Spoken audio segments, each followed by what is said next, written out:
grandmother tried to pimp me out to Michael Jackson when I was a child, right? I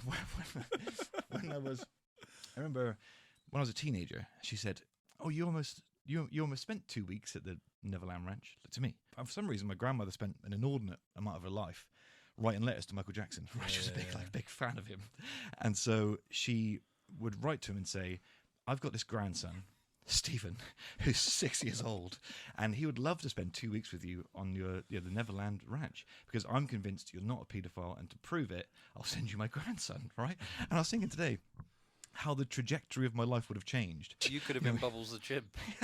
I'd have been a very different man today, wouldn't I, if that happened? I'm going to trump you. Go. I'm going to trump you. My dad sent a letter to Jim Will Fix It. Cool. Oh boy, God, we're both at risk. My dad sent a letter to Jim Will Fix It asking if I could spend however long with the A-team. Wow. Oh, so that would have been... I mean, the intention was there. It was just you Yeah. had to meet Well, to yeah. get there, innit? It would have been cool to have met the A-team, but the downside would have been the Jim physical Fix cost It. of hanging out with Jimmy. I know, yeah. You just gave me a flashback there. Yeah, he gave me a flashback, so I remember that. Why were the people we I most feel like trusted? that now. My parents made no attempt to pimp me out to any random sex offenders.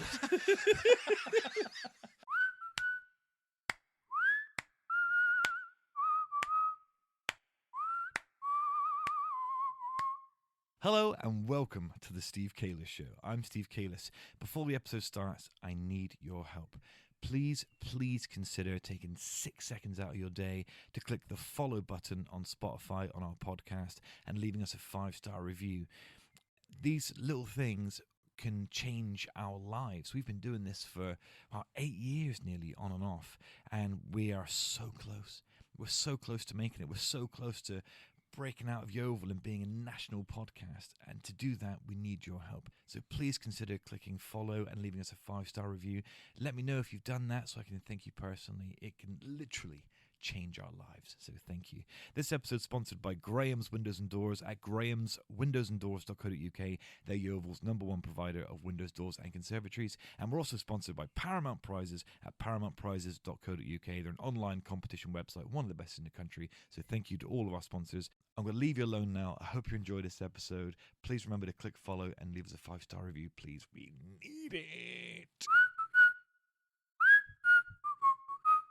So today we're joined by Ollie Powers. Ollie, you okay, mate? Yeah, I'm good. Yeah, thank you for doing this, mate. I really appreciate it. Yeah, I'm brilliant. I can't tell you how scary it is. I think I said this to you on Messenger. I knew you were Ollie Powers, boxer, does boxing, right? And I looked at my phone. I was in a meeting at work, and I had like 6 voice notes from Ollie Powers, boxing gym. I thought, Christ, if I've pissed him off somehow, I'm going to have to move country. I was like, what can this possibly be? And I was chuffed to see that you want to come on the show and talk about stuff, because the topic is important to me. Yeah. We sort of go on about it all the time. Yeah. So, Ollie, what is it specifically? Like, why is this so hot on your brain? Why is you want to talk about it? Well, I think it's sprung to light more. I think it was last week or week before when I was watching the second season of At Home with the Furies with Tyson Fury, and it was, don't get me wrong, there's been a few things that have cropped up over the last few years, but I think the final straw was when I watched that, and it was season 2, I think it was episode 8 when I mentioned to you, and he mentioned he went in for a cup of tea, he sat down at this chair, and if anyone's watched it, his house is just, it's a stunning house. He's got loads of lovely furniture. He sat down at this chair, and he said he very rarely sits at this chair, and it's like a prince's chair, you know, it's a beautiful grand thing, and a table and all that sort of thing. And Paris, his wife, came in, just sat down, had a cup of tea with him, and they just rolled into a normal conversation. All right, the cameras would have been there and stuff, but he got into the subject of, I don't know why I'm here. I feel like I haven't got no meaning. And I thought to myself, I was watching it a little bit more because I just feel like I shouldn't be here and things like that. And this is and you could kind of see the intent in him. And now I think the series does show off a nice side to the Furies. I mean, okay, for those who don't know, Tyson Fury have probably been in a dark box for quite a while. But for those who don't know Tyson Fury as a person, he's very, like, over media-wise, he's quite chauvinistic. But that's obviously got him to where he is today. He's very high profile in every way, shape or form, whether that's boxing, sport, celebrities and whatever. But for him to have what he's got, he's sat there with a lovely big house with a beautiful family, a great wife, 7 children, all the cars you could want, and private jets, whatever, go wherever he wants, any destination, and he feels that he's in a really bad position. I mean, I can't really relate to the guy as in like wealth and what position he's in. Although I've been in the game of the sport of boxing for 30 years, he's obviously reached the apex of how far you can get. But it really shows, it doesn't matter how far you are in life, you can still feel like that. Yeah. And it's quite prominent and I think it's like the statistics of guys between the ages of 35 and 45, 50. The suicide rate is insane. Like, it's higher than anything else. And I think like we're all three of us are between 35 and 45, a little bit 50 maybe. Kev's very old. But then again, it is. I think it's more towards the 50-year-olds though as well. I think it's more 35 to 50-year-olds. It's that suicide rate is higher in that age group, and it's after the Ricky Hatton thing as well. Like, 45-year-old. That was classed as suicide. A few months back, that was confirmed as suicide. Yeah. And there, I can't remember. I feel really bad. It won't come to me. But there's a Wales manager a few years ago now. Gary Speed. Gary Speed, thank you. Gary Speed. Yeah, like he was another one, and it always just seems to be off the back of some sort of like mental health. Yeah. Do you think it's because like this is based off something I saw you post the other day, where you posted about your boy? So your generation started undoing it, where you're like, my son sees me as Superman, but you were talking about singing. Yeah. Now, that did not happen to me. Pretty sure it probably didn't happen to you. My dad wasn't singing or happy that I was singing. The way we were brought up to deal with emotions, shut boy, don't cry. Oh, I'm with you. Yeah, That's the way we were told to deal with our emotions, the way we were told to speak to each other. Yeah. Just don't. Keep it to yourself, shut up, move on. Get on with it. Keep stiff upper lip and all that nonsense. Yeah. Whereas now people are a bit more like, no, that's kind of bad. I suppose so, but I've got I'll just go on a podcast and tell everyone my problems. That's what I do, and I'm a well-adjusted human being as a result of that. I think that my thoughts around it are, and this is not sort of new territory, is I wonder if we're always, the things that we're told to value are ultimately valueless. You know, whether it's wealth, cars, the Tyson Fury problem you were talking about.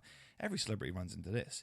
When actually the core things that make up sort of human contentment are things as simple as, having a solid family life, having good friends, going for walks. These are things that are nutrition to our soul, and we lose them because we're ignoring these things and sacrificing these things to pursue a larger, grander thing. Maybe it's that. Maybe I wonder if in the boxing gym you come across, even young lads who they come to boxing because they're looking for a meaning, a purpose, a reason. Definitely. You know I see it like more so, having lived a typical teenager, typical boy. I mean, I had my bad spell for a couple of years, as a lot of us probably do, fall in with the wrong crowd and stuff. And I found sport. I mean, I was always into sport, but I was in and out of sport for a good couple of years. But I mean, I'm going to fast forward right to where I am now.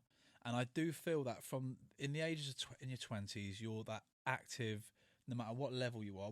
Okay, not all of us are the same. Some of us meet our future wives early and have children early, and that's all right. But a lot of us have children late, or in those 20s, you're probably not peaking as a man, but you're developing.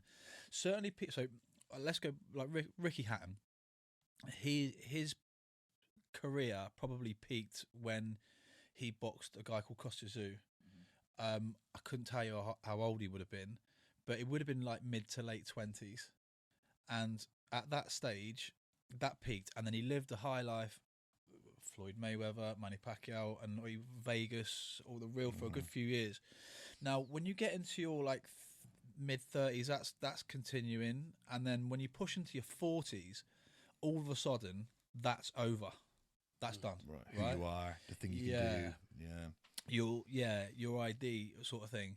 And then like I think with Ricky, I mean Tyson Fury said on that series, I love the school run. I love it. I don't mean after all that, because he's at the back end of his career at the moment, but as he finishes that career in the next couple of years, that's going to be done, because he's now 37. Any elite sports person past the age of 40 is basically especially one that punches each other in the head. Absolutely. Yeah. But all he's got left there then is his family. But those kids currently got quite young kids, like 5, 4, whatever. But he loves the school run. He takes all these kids. He does in the series. He was taking all those kids to school, and he said how much he loves it. And he said, I don't know what I'm going to do when this school run's done. And I've got 2 young children, and I travel down to 3 times a week to walk them to school and everything. I separated with their mum, and I kind of go down to walk them to school 3 times a week. And you know what? When he said that, I thought, like, when my 2 don't want that school run anymore, that's going to hit home for me, absolutely. And I think that's another different one. I think guys in their progressing into their 40s are starting to realise that all those top years of being the best you are, the slimmest you've ever been, do you know what I mean? Like, that's all fading away. Yeah. And all of a sudden, your body, like, you look. I think women have always got that friends to fall back on. They'll always talk more emotional. They're happy to cry. Like you say, like you mentioned before about, like, shut up and get on with it. But women will sort of like chat, cry on each other's shoulders, where blokes don't really do that. I don't think if I can remember back, I've had our gym now in Yeovil for a couple of years at least, and I mean, yeah, a couple of guys have broken out in tears in front of me, but accidentally. I think they wouldn't knowingly come to me and say, Ollie, and give me a big fat hug, you know what I mean? But women will do that. But for guys, it's completely different. Again, when you get into those 40s, I think it's to a stage your identity's fading away. Yeah. And that's the hard bit. Yeah, I think so too. Especially in those dramatic cases of Ricky Hatton, where you go, and it must be tough for boxers as well, because you go, man, because you spend such a lot of time in such good shape, so powerful. Yeah, exactly. You know, you can walk into a room, be the toughest guy in a room. You've got all this confidence that comes from that, and then suddenly, if you can't do that anymore, that's a crisis of identity. Which is why I guess some shift into coaching, or footballers shift into punditry or management or something. Some people don't naturally fall into. But that's what I mean. There should be more of a. I know in football there should be way more of a support. Like I always thought, for apprentices and young footballers, they should be. You get paid this much a week. However, you can't touch a certain amount of it until you're 30 or 40, whatever. Some kind of like support, because they lose themselves when they retire. Same with boxers. I guess you're sort of left to, you're the spectacle, you're the money maker, and then when you're not that for the people anymore, or for yourself even, who do you then become? It must be terrifying, really. Yeah, I don't know. It's about, you can't be afraid of the future. Yeah. But at the same time, for every guy, like I said, the identity is. Losing that identity is a scary one. I wonder if you spend so much time, becoming great at something, especially something like boxing, that you don't give yourself a minute to think, all right, what am I doing after this? Because you're so focused on the next fight. See that quite often. See that quite the acceptance aspect's quite good. When you sort of go, no, I am that fucking old. I am in that much pain. I can't do this anymore. It's quite relieving. But then you go too far the other way. You still kind of have to fight it a bit. Otherwise, you do just spiral mentally, physically, very quickly. It's not unusual. Like alcohol plays a big part. Yeah, drugs, maybe, whatever. But I think alcohol plays a big part in this. So, like, I think with Ricky, like, it was quite. I mean, I think Ricky was always known for having a cheeky beer in between, But I think it wasn't. There was. I believe I'm going into Ricky a bit here. There was alcohol in his system when he was examined and everything. That will play a massive part in it. They're just looking for they're looking for a release a little bit, I guess. In that term. I suppose so. And you're going from being a god to being a man, aren't you? And that feeling of, I mean, imagine Pacquiao, Vegas, all these highlights, Mayweather. And then suddenly you're just a normal dude having to go to work. You know what I mean? You have to just go to work or go to the gym, or you're a normal person, and it's 10 years since those peak years happened. It must be awful. It must be obviously something to some adjust. people are mentally stronger than others. Then again, you don't know what people are going through. But some people, if you look at the likes of Floyd Mayweather, who Ricky fought these days, don't get me wrong, he's floating around in Las Vegas with all these jets and cars, but he's got a lot of businesses going on. Burning through his money like nothing, isn't he? Yeah. Those hundreds of millions of pounds everywhere. Yeah. But then again, I suppose with something like boxing, I wonder how much you got to factor in, the mentality that gets you into boxing in the first place. So if you're someone who's going to be a great boxer because you got that, I don't know what it is, discipline or the rage or whatever it is that gets you there in the first place, maybe you're predisposed in the first place to struggle without the structure that boxing gives you anyway. You know what I mean? Because maybe, I suppose that's because I'm not a boxing guy, so I suppose the typical, when I think of boxers, I think of guys who are sort of street tough and then got into boxing and it saved them. Yeah. And then you go, wow, you got a very temporary umbrella, I guess. Yeah. And after that, you're right back to having to deal with. Yeah, and then you got to sit with who you actually are when that's done. To be honest, that series does highlight that Tyson Fury is the luckiest boxer who's ever lived because he found Paris. Yeah. Oh, I see. Because Tyson, his career, obviously lots of bad decisions, but the crux of it is around a woman. Evander Holyfield and his divorces. He spent a lot of money building that massive house. It's the biggest thing you've ever seen. Didn't even get to live in it because he couldn't afford to finish it. It was just rotting. Yeah. Most of them have got no support. Floyd Mayweather, he's on his own. Yeah. He's with Paris. Like when he said the other day, I'm going to buy a plane for America. She went, no, you're not. She's a good woman. I see. That's that's good. Yeah. I think that series really showed off how much support he's got around him. He's a very lucky man. Because I think, at the moment with his boy, just like him, it's scary. The younger one, Prince. You see the photo with Prince. I saw the little clip of him. Yeah. He's going to be hard work. I saw him mugging him off when he went to wake him up for school. But he's just like him. But he's got a varied. The kids are from like toddlers right up to teenagers. So, but Paris is a top woman, isn't she? Like I think, as you probably watched what she does, I don't think she gets that much help other than. No, she cracks on. I mean, she's very much gypsy born bred, isn't she? 7 the way kids. Yeah. Well, I suppose that is what you get. I suppose if you think with all that money they buy a telly. yeah, Jesus. Yeah, calm down. Well, I suppose you want you need your support system. That's a good example of your support system. I mean, I'm sort of where I am because of the people around me. Yeah, you know what I mean? Good, solid, calm people. Yeah, when I became a father, I was friends with Kev at this point. So Kev, I'd met Kev just before that. Kev's a good, solid father, role model. People, my whole life I was always very good as well at, when you say you fall into a bad crowd, it's so easily done.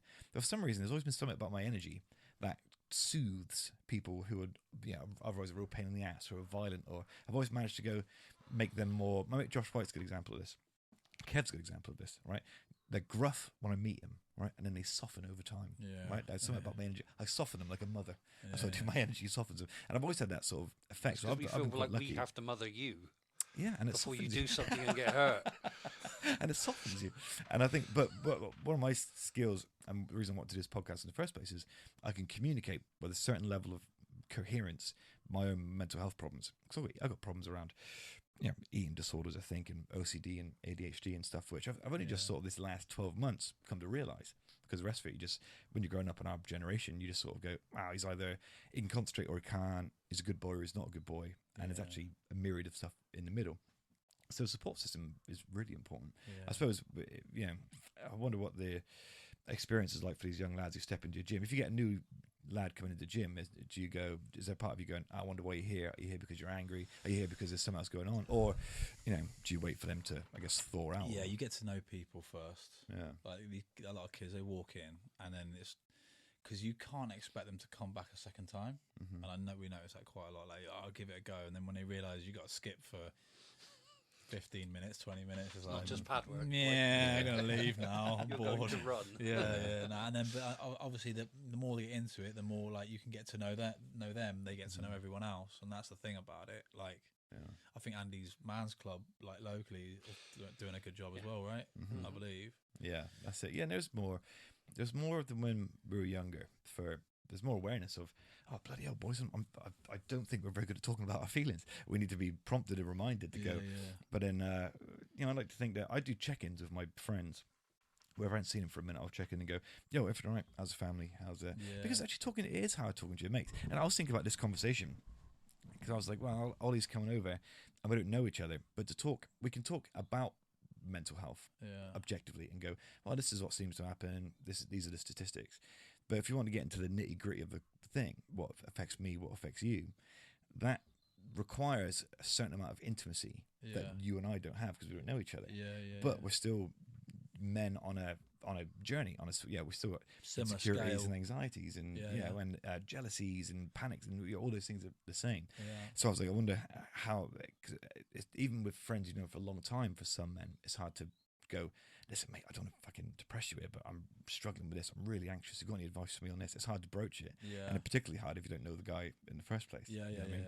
So, but I know, what was your story? I know that you said that, the reason you are who you are is because you went through some stuff when you were younger, or what was your story? Yeah, I think, well, like through my teens and 20s, pretty substandard, really. Like, I mean, a big downfall for me, but a big my hardest lesson landed when I was 31 year old. I mean, through my teens, as I said, whatever, sports, a bit of an athlete through my 20s, travelled. I think I stopped boxing around about competitively when I was about 28 years old. I saved up, went around the world with my current girlfriend. Brilliant experience. Like for a year, didn't work. It was just great. Like getting on planes, and then I think I got back when I was like 29, and I had my 30th birthday. Cause I'm from the Channel Islands, right? I'm from Guernsey in the Channel Islands, but I was living in Jersey at the time. So for anyone who doesn't know, like Jersey's the biggest of the Channel Islands. The best way I can compare it is probably to Taunton and Yeovil with water in between. Right, that's probably the best way I can, because I think Guernsey is roughly the same size as Yeovil, and Jersey is probably the same size as Taunton, not far off. I did all my competitive boxing for Jersey. After all that, I moved back to Guernsey, split up with my girlfriend at the time, who I did my travelling with. Turned 30, had a great big party, healthy as anything, and it was actually my 31st birthday. It was a few days before my 31st birthday. I was planning to, as you typically would, like go out with your friends and everything, and I was getting regular headaches. And one day, I think it was a Friday actually. My birthday was, I think, on the Saturday or the Sunday, and on the Friday I came down with this headache. I could barely see, like I couldn't, and I had this thumping headache. And I went to the doctors. The doctor just said to me, "Look, Ollie, just go." I mean, Guernsey again, it's small, so I go, "Just go for a drive to A&E for me." I'm like, right, why do you want me to go to A&E for? I go, just go A&E. I think he probably didn't want my heart rate to rise. So anyway, got to A&E. The mystery of that would have maybe really panicked. Exactly. Oh man! But then again, I'm a bit. But enough to say drive. Yeah, I know. But I was a bit naive in the fact that not realising that could be something, because I've lived a really healthy lifestyle, right? I've boxed and everything. I'm cool, man. It's all whatever. I'm good. I've just got this headache. Anyway, he took my blood pressure, and my blood pressure was like, I don't know. It was like, I think your average is at 120 over 90 or something. But I had rocketed double that. Went to the hospital. They laid me down. They gave me a couple of tablets, and it just knocked me out. And I just remember like waking up every sort of like few hours to vomit. And then I think it was the Sunday, or it was like a day or two before my birthday or whatever. They got me a flight. It was like one of those little, that's like a personal jet. Like a hospital plane it was, real small thing. Gets on, flew over to, I think it was Kent, and they drove me in an ambulance, blue lighted me into Guy's, St Thomas's in London, and I was there for like a week, and it was like I was sat in a hospital bed on my 31st birthday, like gutted, thinking I'd be out with like all my mates and everything, and then I don't know, within a few days they diagnosed me with kidney failure. Right, and I know you had a young girl. That's right. About 8 months ago, 10 months ago. I remember listening to it, thinking I was really intrigued by the conversation that you had with her, and they diagnosed me with kidney failure, and I just thought, all right, whatever, mate. What is that like? And then the way they explained it was like the bacteria in your body your body's not cleaning the blood, basically, so you might have to go dialysis. And even now, like, I couldn't give you the scientific terms of all of it. Like, I just thought, right, okay. And I thought, what if the doctor says to me, you got to take this medication? I'm like, why would I take medication for? Like, I've lived this healthy lifestyle for long enough. And then, like, so look, if you don't take it, you're just going to feel really shy. You're going to feel awful. And then I anyway started taking the medication. That hit me, and I think I was running on about 35% kidney function at the time. Yeah. And I think it took about a year. And my sisters got tested, my brothers got tested, and everyone. And both my sisters were a match for me. Mm-hmm. And my kidney function was getting worse and worse and worse, and it got down to like 8% at one stage, and I was just completely like, I'd lost a load of weight. There's photos of me somewhere. I was still training boxers in Guernsey at the time. Yeah. I was flying over like at the weekends, taking guys to championships, but I was still like really dedicated into the coaching, because probably like fitness side of it was helping me a little bit. But I crashed one stage, got ill, got a flu or something, and I just dropped down to like 8% or something. And they said, right, it's time for you to. This is long story short, by the way, clearly. And then they flew me and my sister over to Guys, and this is where like she went down first, I went down second. Basically, she went down 4-hour operation on her to take the kidney out, and then I went down 5-hour operation on me to put the kidney inside me, and then it was just recovery time after that. I was in Guys for like, I don't know, a couple of months. Yeah, and I was like, I was there for a while because I didn't really know London, so I was learning a little island boy, right? Like I'm used to the sea and 35-mile-an-hour roads, and yeah, I was in London. I sort of got spending a lot of time in Guys. There for a while. I mean, I remember one of the most amusing parts of it was because I was drinking a lot of water. I drink plenty of water. Obviously, you had to sort of like run the liquid through the new kidney. It took a while to get the kidney functioning properly, biopsies and all that sort of stuff. I remember him one time phoning me up and saying, right, Ollie, need you to drink something else other than water. And I was like, right, okay, what, orange juice, what? And they were going, right, now just go for a pint if you want. Sweet. I was like, well, okay, what do you mean? And I kind of like thought, really? Go, yeah, like you can drink whatever you want, just don't drink gin. I thought, well, okay, anyway. So I went and had like 3 pints down in Vauxhall and came back like half cut. And I was in a hospital. I was in a hotel owned by the NHS. It was opposite St Thomas's actually. And I kind of like stumbled in. I had like 3 pints. I felt like a naughty school child. But yeah, went through all of that anyway. Recovered, come back to Guernsey. Took a few months, got back into business and everything. But that was the beginning of like realizing that I'm never going to be any form of sports person again. My identity was kind of leaving me. Do you know what I mean? Yeah. Yeah. But I mean, don't get me wrong. Like, I'd recovered quite well. Everything's quite healthy now. It's been 13, 14 years. Still train with the guys and everything, down the gym, train and all that. But in that time, I've married, I've had 2 children, but I've sadly separated from my ex-wife now. The hardest thing then was like separating from my children and the family. You know, that was a really hard time. And because we kind of moved over from Guernsey to Charmouth on the south coast, little seaside town down there. We moved down there because my ex-wife's mum owned a place down there, and we were living there. And then just randomly found ourselves in Somerset because I think we were living with my ex-wife's mum, and she wanted to buy a place in Somerset. She bought the place that they're in now. So I find myself sort of like bouncing between clubs and end up in Yeovil, and I sort of eventually sort of being voted in to be head coach when the previous head coach got voted out. But all in this time, separated from my own wife and children.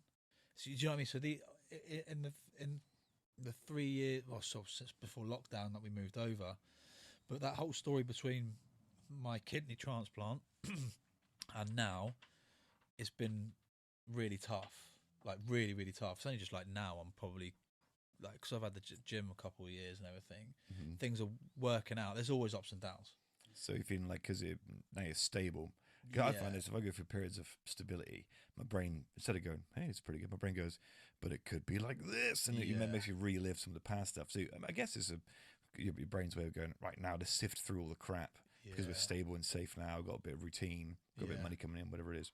Let's sift through all the bad stuff so we can start processing it. It was a little bit like that. We have to now come to terms of how shite those years were. Yeah. I mean, my worst one's nightmares. I have like a pretty nasty night because of the kidney transplant. More than anything, that little one that you add on has got so much more information on the kidney transplant than I have. Like for me, it was almost a dream, Right. Yeah. because it was so long ago. Mm-hmm. I just take like anti-rejection medication now. I don't even know what they are. I just do what the doctors tell me, and it's really bad. Because I remember listening to this little one thinking like she's got all the terms down right. They're doing like she I listened remember. to the doctors. Yeah. I was just like, yeah, I'll just take that, mate. Sounds Yeah. you know. I remember that. But again, it goes back to bloke being a bloke. You don't go to the doctors unless you absolutely have to. And when they say take this, you go, okay, and trust them. You ain't got a clue what they told you. Yeah. But she was good to be fair. But she wants to be a doctor that specialises in kidney disease. That's right. So she's like real passionate about it. It's really sweet. I do It's think nice. that women are better at rationalising things and just sorting through their problems. Yeah. I don't know. It's hard to tell, innit? Or it could just be that they're better at squashing Unless, it down. of course, you Like, move yeah, the who thing knows? that they want Yeah. or haven't done the thing that they've asked you to. Yeah. I mean, guess maybe it's something like chemical in the brain. Who knows? Where a woman is just much more able to communicate the feelings or feel comfortable enough for someone to open up about whatever it is. And then men are, I guess, more sort of stoic. Maybe their brains are geared towards it. Because I always find with my fiance, she's very good at opening up. But I like to fix whatever the thing is first, Yeah. and then afterwards go, oh, well, yeah, recently I felt pretty shit about this thing, but she always feels sort of cut out because she wanted to support me through the adventure. Yeah. I mean, and then it sort of creates a distance where she thinks, well, maybe I shouldn't tell him as I'm going through this stuff because maybe he wants to hear it after I've solved whatever the problem is. But I'm going, no, I want you to tell me as you're dealing with the thing. Yeah. And then it's vice versa. I mean, relationships are tricky like that as well. I mean, like men's mental health envelops a million things that are complicated, which is why it's such a difficult issue to solve, because it could be that the thing that's making you depressed is chemical, or it could be that it's your feeling of self-worth. Maybe the burden of responsibility is too heavy. Maybe you're feeling valueless and lost. Maybe your relationship's not as good as you thought. Whatever it is. Yeah. So it's such a hard thing to pin down, which is why the crux, the cure, is the conversational thing, which we're so shite at as a I think race, it's good support. I mean, at the moment, like I've got some great support around me, and I think I'm building the support. I mean, the coaches that I've got are fantastic. What they've been in the gym, like, I think because of what I've been through personally, I'm probably in a good position to guide other people. But I've also got some good support around me, and I'm learning to distribute like problems to other people. Just want to say problems, but like little jobs and things like that, you know. Because a lot of boxing coaches take on all the work themselves, but I think the more you can distribute, it's a lot of stress. Eases the burden. Yeah, definitely. You often find that one thing, when anything ever happens and you all get together afterwards, the funeral, wherever the case may be, and you all start talking, everyone says the same thing. He never said anything. Yeah, well, that's scary. Isn't it? Yeah. Yeah, that's right. He never said anything. One person, he might have. He tried once, I think, and then you feel bad because you're like, shit, did I walk away from him? But generally, that's what you get. Everyone's shocked. Like, what? That's come out of nowhere. Another thing that I've actually realised as well is when it's a generational thing, because I've now I've lost all my grandparents. They've all gone, but I lost my dad a couple of years ago, and that he's my best mate, even my best friend, and that was one of the hardest things that I've ever been through. So just before I took over as head coach of the club and got our location to where we are now, like about 6 months before that, I'd lost my dad. Maybe about 3 months before that. Just after that, separated from my wife and children, and you have to keep a smile on your face the whole time, right? And then my auntie, who I'm really, really close with, passed away. Who that was about 6 months. About 6 months into having the new gym as well, and this is all in the last 2 years. 2.5 years, by the way. So and I think when person, not necessarily a man, whatever, when you lose a parent, it's really, really difficult. That is hard, you know. I think like that's the thing. Eventually, it's going to happen to everyone because no parent should lose a child, right? Losing my dad was probably the hardest thing. Grief is a hideous thing. Stress is similar in how we deal with it, where you can say the event, you say, so this thing happens and this causes you grief, and then what you assume happens is you go, well, okay, whenever I feel sad about it, that's when I need to then address it. If you address it at all, you might be, like the rest of us, and be terrible at addressing it. Right? Yeah, but the problem is these things are silent for the most part, because Yeah. you can go after a few weeks, you can go, I haven't fucking been myself, and it's been so subtle that I've barely noticed it, and that's because your brain's so consumed with the grief or the stress, whatever it is, that it's only after the fact where you go, God, I've been more ratty, I haven't been able to concentrate, and at the time you don't really notice it until you look back and go, that's the grief. Yeah. It's not just hitting me every time this wave of sadness hits me, it's affecting me the entire time. My brain's under in a soup of stressed chemicals. What I have to stress, and I don't say it very often, but I say it to people, is that it's like the old time's a healer. Mm-hmm. And you have to give things time. Yeah. I think it's worth saying that to anyone that's in a state of like, don't know what's going on in their life. It's hard. I mean, if several people have come through the doors, and like I can name a few people in our gym now. This time last year, they were just like going south quick, but now like they're just getting to a stage where they're just the best they've ever been, and it's lovely. It's nice to see it, and I keep reminding them, like, remember where you were last year. Mm-hmm. Like I think a lot of people need to understand that the time's a healer. You're not done. There's always a chance to improve. Yeah, of course. It can always get worse, but it doesn't mean it won't get better. Yeah. I always This think won't as well. happen tomorrow. Yeah, unfortunately. and also there's always like, it's not. I don't believe in fate or destiny or anything, but there is a lesson to be learned in. All right, what did I learn? What did I learn from this? What did that grief teach me? What did that this experience? Definitely. What did I learn from this? And a lot of it is, I find when I become a father, then the lessons were obvious. Oh, I went through all those years of awful, whatever it was, so that I can steer my son in a much better direction. I can be a more affectionate father. Do you ever listen be to more, Luke Combs? Oh, the singer Luke. Yeah. Yeah, man. He's got a great album with fathers and sons. Mhm. I love it. I listen to it over and over again. Yeah, so, but fathers and sons is a topic I'm really interested in, because I got philosophy where I believe that every man is a father, whether or not you have kids. I believe it's your responsibility to be a role model, to provide, to be a sounding board, to be someone who's stable and balanced enough to look after, kids or young people. So every man is a father, and that comes because I didn't really know what a father was or meant until I became one myself, and then had to learn it on the spot. And then all of the things that used to keep me up at night, all the stupid things I did, all the grief that I caused myself, I go, I can accept it now, because without all those things, I might not have met my fiance. Without all those things, I might not be as good a father as I am. So there comes everything that you're enduring. There is an element of, wow, do you know what? It's going to come in handy one day. And I find that gives me peace. Especially last 6 months, I've been really stressed. I've gone, there's a lesson here that's going to make my son much less stressed if he's going for a similar thing when he's older. Does that make sense? Yeah, definitely. I got one thing that's certainly taught me in the last 2-3 years of like having the gym is like I'm a lot calmer for some reason. I don't know why, but I think because I have to calculate what I'm doing for so many different reasons. It's pointless me blowing up, and I think I'm quite well known in my earlier days. I'm quite a hot-headed coach, but the older I get, certainly in the last couple of years, I've definitely sort of toned it down. Yeah. Just because if I was to go shouting and screaming every time somebody tried throwing a book at me in some way, shape or form, I don't know where I'd be. I probably wouldn't be walking the streets, you know. Yeah, but it's an interesting parallel with you, because you've said a very similar thing, but with parenting. So Kev's got 204 children. He's got a lot of children, and most of them are older now, aren't they? They're in the sort of older teen 20s. years, heading into 20s, yeah. But he's also got, how old's Harper now? 5. A 5-year-old daughter. So it's interesting. So you've said that in the past, where you're much calmer with Harper because you're older, you're more sensible, and your older daughters are. Watch me do something and be like, yeah, your How older many daughters children have you again. got? 4. 4. You said the same thing. You're more content. You're in a much better relationship. You're more content. You're older. You're more calm, and it's able to bring a different side of you. You're not worried about like you said, being in your 20s, where it's the prime. It's about you. Most of your thoughts are about you. That's and doing testosterone, that. right?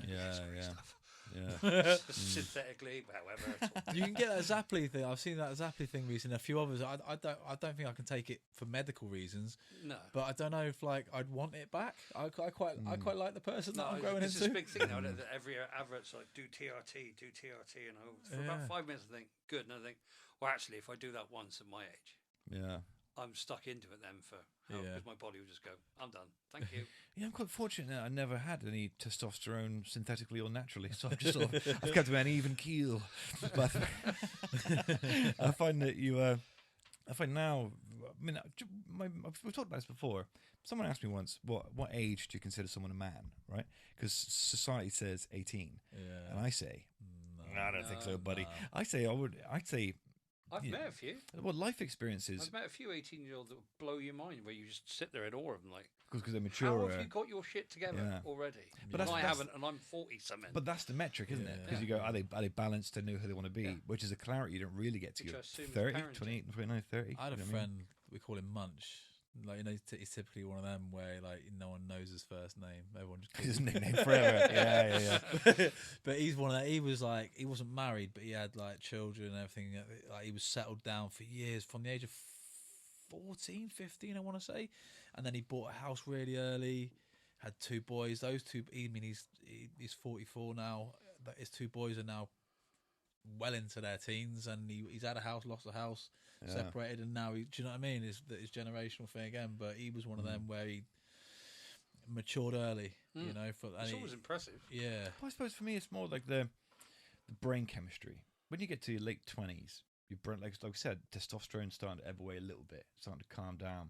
You're not all the mistakes you've made are now starting to surface as lessons. You're much calmer in yourself. You know who you want to be much more. Yeah. So I always think, if I think of a man, I think you got to be 27, 28 before, generally across the board, because there's outliers. There's people who are 30 who might as well be fucking 15. People who are 15 who are well balanced. There's that song, what's it called, where like when people in their 40s that still don't know what they want to be. What's that? But that's where I think a lot of the real mental health issues for men in their 40s kicks in. Because suddenly they're 40, they're not 20 anymore with time. They're not, but they're 40 and they're going, fuck. But I haven't done anything. Yeah, I don't. What is this job I'm in? I've done nothing. All I've done is chase money. Yeah. Whatever shitty job paid me the most money, so my kids could have whatever. Is it what you want to do? Nope. Yeah, So but you do it because someone goes, here's an extra 10,000 on what you. Okay, I'll go do that job now. Yeah, but it's different. But with you, not to sort of undermine it, but you got lucky where you met Carlisle. And that's given you a new breath of life, a new person to love. An adult. Yeah, but it's also a person that loves you the way that you need and want to be loved in the first place, which is a total reversal on. Yeah, not to disparage any previous relationships you've been in, Kevin, but it's a little different. Yes. But it's a bit different. So it's even more scary if you get to your 40s. You realise you're maybe not with the person you want to be with. Maybe you're not in the career you want to be in, and you've wasted so much time, or you're not the person you want to be. Whatever that thing is, it must be much more harrowing a realization at 40 than it is at 30 or 20. But you have to literally just, like you said, it will get better. So whatever you've got is what you've got. Yeah, or you go, wow, do you know what? I'll probably live till I'm 80 or steal on 90. I've got my whole life left. Let's go get back to school, university, do a different trade, do a different job, I guess, or get yourself into a mentality where you want to do whatever it needs to be to get fixed. Everyone's story is different, isn't it? Yeah, that's why there's no cure. Handy line from the office, isn't it? Is I wish there was a way you could tell you were in the good old days when you were in them. Yeah, you're in them now. Yeah. That really stuck with me, that quote, and I try and do that. I do try and do that. I try and go. Nostalgia's a horrible thing. But all that is Horrible. all that is just a self-awareness to be able to be mindful at the time and go. I try and do that when I found myself the other day rushing, reading my son a story when he's in bed. I found myself rushing it, and then I had to go. Fuck am I rushing for? This is this is the happiest I've ever been. My son's here, he loves me. Why am I rushing? Just fucking relax and enjoy it. And I have to catch myself doing that all the time. Otherwise, in a minute, 2 years have gone by. He's not a baby anymore. He's 5. He's a totally different Bigger than person. you already. And he's starting to intimidate me already. My daughter's 7, and I had this Tuesday. I had her yesterday. She slept over yesterday, and it was just lovely, just me and her. And like, she's 7. Another couple more years, she's gonna, you know what I mean? And it's like, Yeah, she's do you want to come down? No, I'm gonna stay in my room. Yeah, No. she's kind of getting like that now. And I said to her, because she's iPad crazy, Minecraft crazy, and I said, look, you're gonna get in the shower, you're gonna have a shower, get out of the shower, and we're gonna go watch a film. Can I watch a Minecraft movie? It's like, That's a compromise. I was like, you know what? Yeah, All right, yeah. cool. But you're Yeah. putting the Yeah. iPad down, and I watched it with her. I loved it. It's actually a great film. Yeah, it's it's really good. good film. It's good, And then yeah. then she watched Honey. We watched Honey, I Blew Up the Kids. Yeah. Yeah, no, classic. we Yeah. watched Honey, I Shrunk the Kids last time. She's seen Honey, I Blew Up the Kids. I go, can we watch that? Like, yeah. So we watched 2 films back to back together, Nice. and it was just lovely. Yeah, and then that's I turned. She got a bit of a late night. It was 10 o'clock. Turned the lights out, and we just had a really good night's sleep. Woke up in the morning, and you just can't buy those times. And I Exactly, think man, you yeah. have to embrace it. Yeah. I mean, yeah, I think especially at that age as well, 7 and 4 that mine are. Yeah. Yeah, my boy, I always refer to as my boy's my best little mate.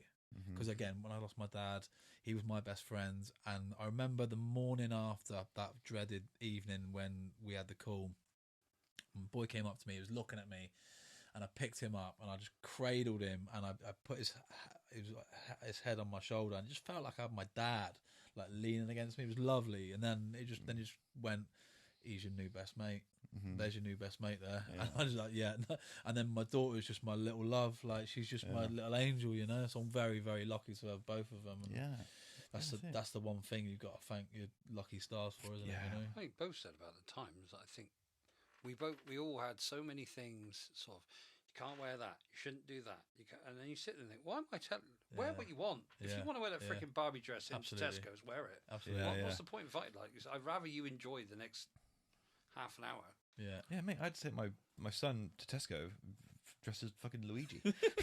He just does. But he's really into, because I try and think of it differently as like, well, maybe he's going to get into fashion or something, or whatever it is. I don't think it would because like that. he He wouldn't wakes do up it. in the morning and he loves going through loads of clothes, you know, especially at that age. People just buy you clothes all the time, don't you? Yeah. So he loves doing his own clothes, mixing his own clothes up and his own style and stuff. Yeah. And my partner's going, oh, baby, and like she started to complain. I was like, well, just wait, just see what he puts on and see if he's comfortable in it.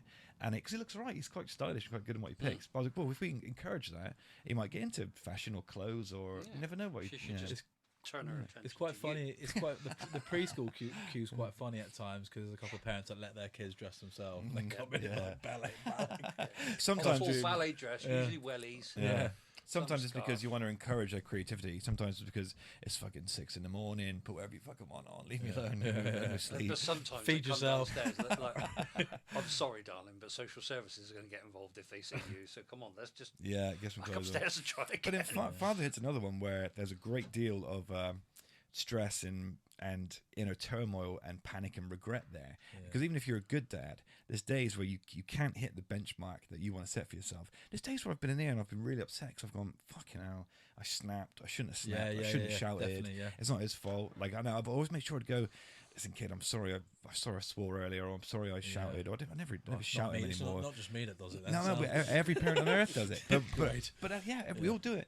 But we're all sort of ashamed of it, because sometimes. But I've quite openly gone, fucking, I lost it. I shouted earlier. I didn't mean to. But what I do is I make sure I go to my boy after and go, that wasn't what you did. I mean, you shouldn't have done that, but I shouldn't have shouted. I'm really sorry about that. And then try and teach him a little bit of accountability. But man, parenting is that. Sometimes I go, oh yeah, got it. I've got him to talk about his feelings or whatever, and I've gone, good dadding. The very next day I'll go, fucking hell, I've really fucked that up. You know, I've messed it up. I shouted at him. I shouldn't have done this. I complained. Why am I rushing him to fucking get dressed? Why am I rushing him to get to bed? Why am I just fucking slow down and enjoy it? That's what it is. Fatherhood is, you know, we're incomplete, difficult human beings trying to be perfect human beings. And there's a fucking gulf in between those two things. You just got to make them happy, you know. I think I had the discussion with my ex-wife the other day about my daughter, and she's I think my ex-wife mentioned that like my daughter doesn't feel like she's good enough at anything, and I'm not.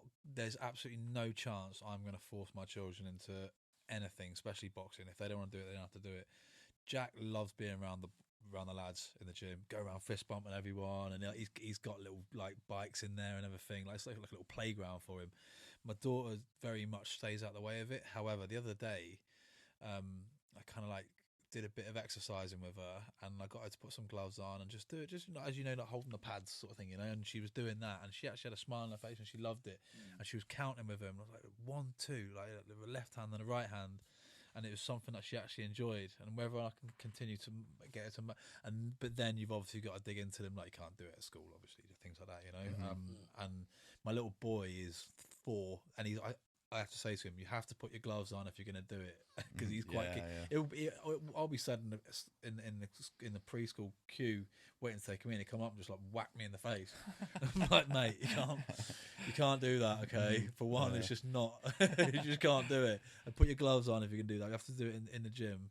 But my daughter's, she had a smile on her face doing it the other day. Yeah, that's good. So to a degree, I mean, of course, you kind of got to drill it into them. But if it's something that they enjoy, just like football, rugby, anything else, like let them sort of be a free spirit in it, you know? Yeah, that's my philosophy as well. Let's see where it goes. It's not sort of let's not tell him no here. Let's see where it goes, because it might be that he's doing something that one day he'll be great at. Yeah. I mean, I've got like my thing. My boy is he's a clone of me, carbon copy, exactly the same, man. Same brain, same everything. But that's good. That's why we connect, because I go, I know what he's thinking.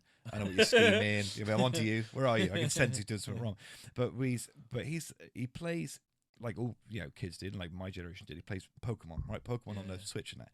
But he started about a year or two ago playing the competitive Pokemon online, where you're battling other kids, but mostly other adults, because there's a bit of money in it.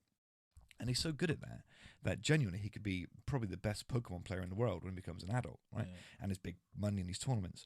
So I now get to go when Mish goes, come on, you two are always playing Pokemon, let's do something else. I go, no. I'm nurturing a champion.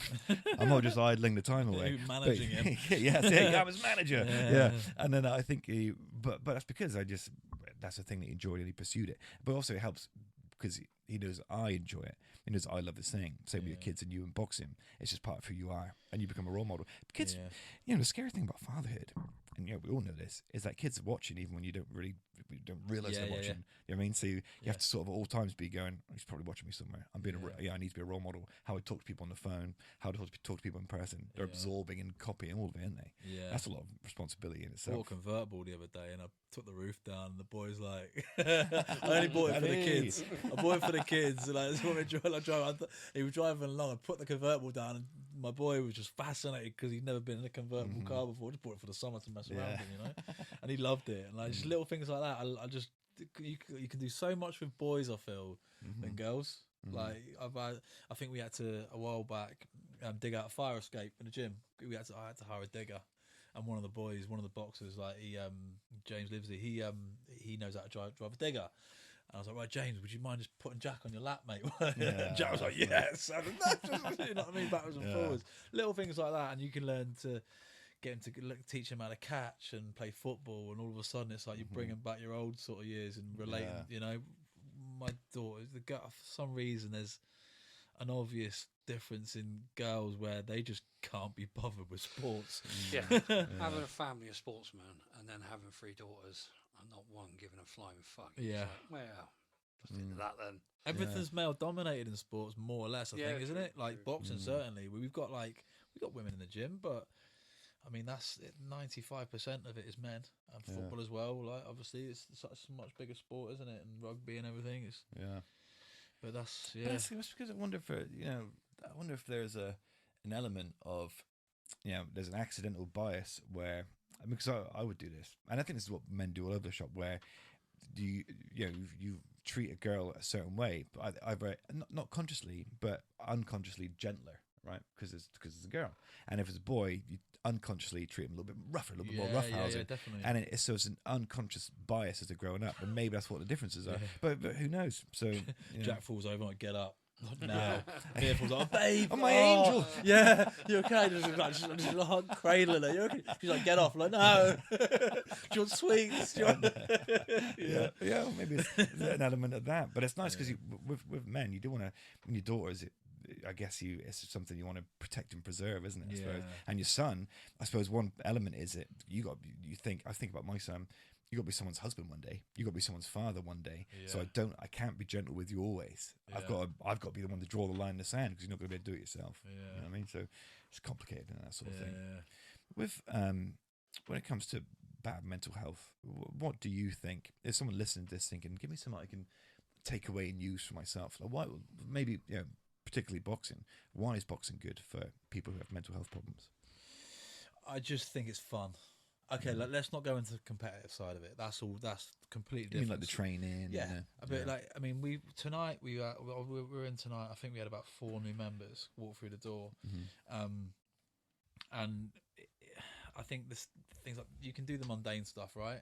If you're going to take the sport seriously, the rounds of skipping, the miles of jogging, like the hard, tough sparring side of it, that's. But if you want to do it just to enjoy it, there's so many more things that you can do, provided you've got the coaches available, or coaches that can guide other coaches underneath them as well to help the people that are beneath those people. So like a lot of like boxers can coach beginners, if you like, and make it enjoyable for people. It's not like, okay, so not a lot of people go to a gym and they're lifting weights and things like that, and they just sit on a treadmill. And no, I don't know. I think a lot of people get a little bit bored of that, you know. But it's not right. So, I mean, the boxing for me is like, it's day to day for me personally. This is my own personal thing.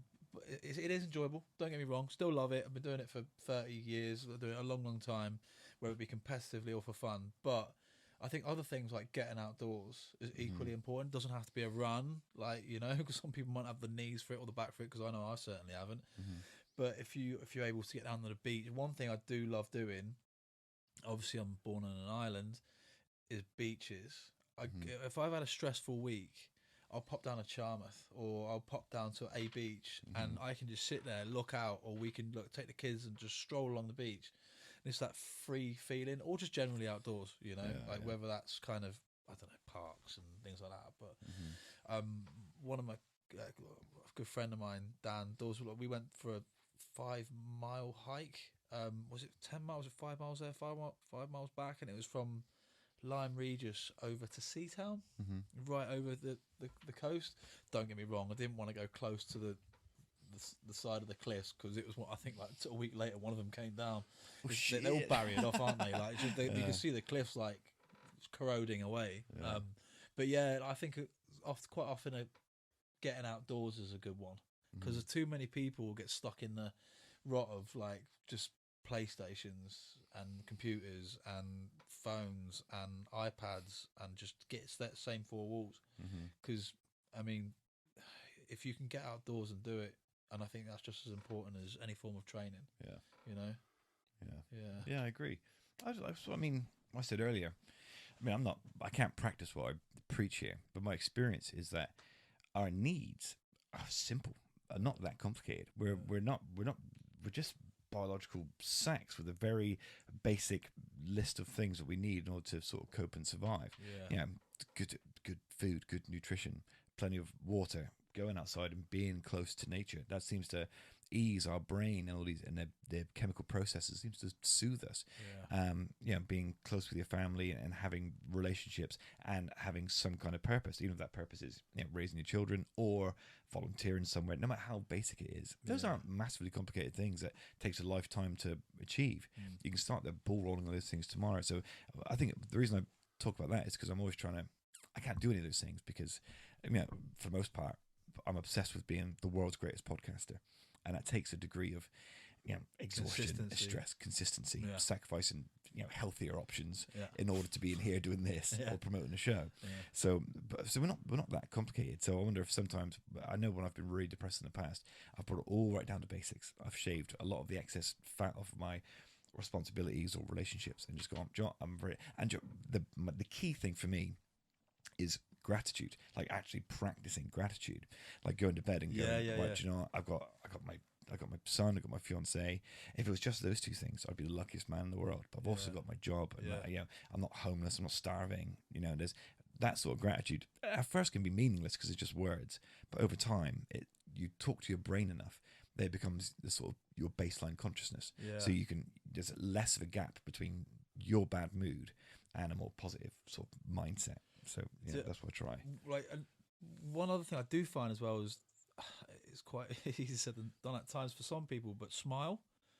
And I've said to a few people, you'll get it often in a gym, where someone will walk in, and more out of intimidation probably, where they walk in and they just like don't smile, they just look grumpy. And I'll look at someone and just go and just like smile, because when you smile, the world smiles with you, right? And I think the friendlier you can be towards people, I've said that to a few people, and then before you know it, they're like friendly as anything, and life just gets better. I remember a few years back, like I said to myself, I'm just going to start saying yes to things, and it was a brilliant idea, I think, because all of a sudden, like, the world opens up a little bit, and you start enjoying things a little bit more. Like, because I do want to sit at home doing nothing, or all right, we'll go out for that drive down to the beach, or we'll go out for that night out with friends, because I think that's an important one. Okay, like, I mean, I'm not gonna ensue people like drinking and things like that, but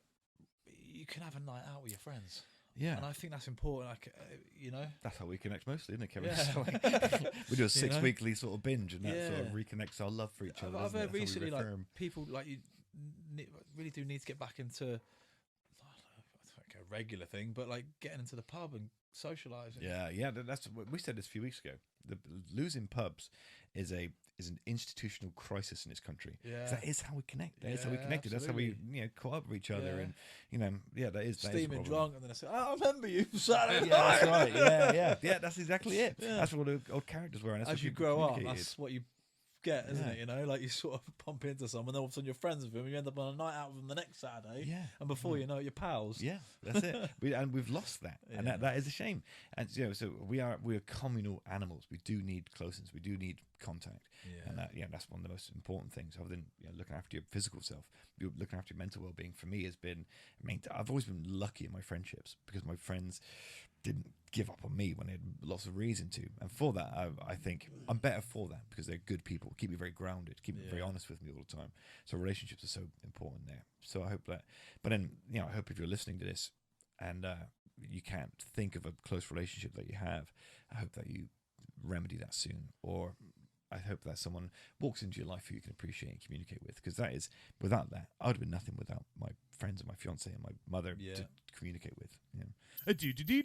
Good. Listen, one thing before we go, where is your gym? Could people? You've still taking people on, and what's the where can people find you? St Michael's Hall. St Michael's Hall and St Michael's Road, bottom of the avenue, adjacent to Angels and St Michael's Church.